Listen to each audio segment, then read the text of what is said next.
Good morning, જય દ્વારકાધીશ મિત્રો. હું દિલીપ કરમુ, સ્ટાફ નર્સ, પ્રાથમિક આરોગ્ય કેન્દ્ર વડવાળા, દેવભૂમિ દ્વારકા. આજે આપણે જાણશું ડેન્ગ્યુ વિશે.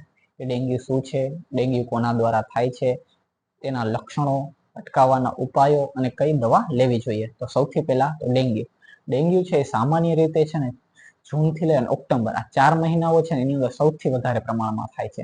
એનું શું કારણ? કેમ કે વરસાદી વાતાવરણ છે એના કારણે ડેન્ગ્યુના જે મચ્છરો છે, મચ્છરોને રહેવા માટે જગ્યા મળી જાય છે. આમ જોઈએ ને તો ડેન્ગ્યુ છે ને આ ઋતુમાં છે ને એની મહામારી તરીકે જોવા મળે છે.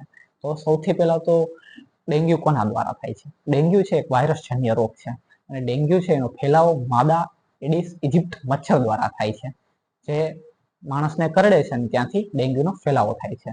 તો સૌથી પહેલા તો ડેન્ગ્યુ છે એ તમને કેવી રીતે ખબર પડે? તો ડેન્ગ્યુના લક્ષણો શું છે? તો સૌથી પહેલા તો તમને તાવ આવે, સાથે સાથે આખું શરીરમાં દુખાવો થાય, ઉલટી થાય, ઉબકા આવે, ક્યારેક ક્યારેક દર્દીઓમાં ઝાડા પણ જોવા મળે. જો આવા લક્ષણો તમને જણાતા હોય ને તો સૌથી પહેલા તમારે ડેન્ગ્યુનો રિપોર્ટ કરાવવો જોઈએ. જો તમને ડેન્ગ્યુ છે કે નહીં તો તમને ખબર પડે છે. જો આ 4 મહિનાની અંદર આવા લક્ષણો જણાય તો સૌથી પહેલા તમારે ડેન્ગ્યુનો એક રિપોર્ટ કરાવવાનો છે. ત્યાં તમે જશો તો ડેન્ગ્યુનો રિપોર્ટ ક્યાં સાથે? તો ડેન્ગ્યુનો રિપોર્ટ છે તમારે નજીકના પ્રાથમિક આરોગ્ય કેન્દ્રમાં જશો એટલે ત્યાં તમને લોહી આપશો એટલે ડેન્ગ્યુનો રિપોર્ટ થઈ જશે. અટકાવવાના ઉપાયો. તો હવે ડેન્ગ્યુને કેવી રીતે અટકાવી શકીએ? તો તમને બધાને ખબર જ છે કે ડેન્ગ્યુ છે સૌથી વધારે ચોમાસાની સિઝનમાં જોવા મળે છે. તો સૌથી પહેલા તો આપણે આપણા ઘરની અંદર ફૂલ છોડ રોપેલા હોય ને કુંડામાં પાણી ભરાઈ ગયું હોય એને કાઢી નાખવાનું છે. આપણા ઘરની છત પર ટાંકી હોય છે, જો એ ખુલ્લી હોય તો એ બંધ કરી દે નાખવાની છે અને પાણી કાઢી નાખવાનું છે. બીજું જોઈએ તો ઘરની અંદર ટાયર પડેલા હોય છે એની અંદર નીચે પાણી ભરાઈ ગયું હોય છે તો એ કાઢી નાખવાનું છે.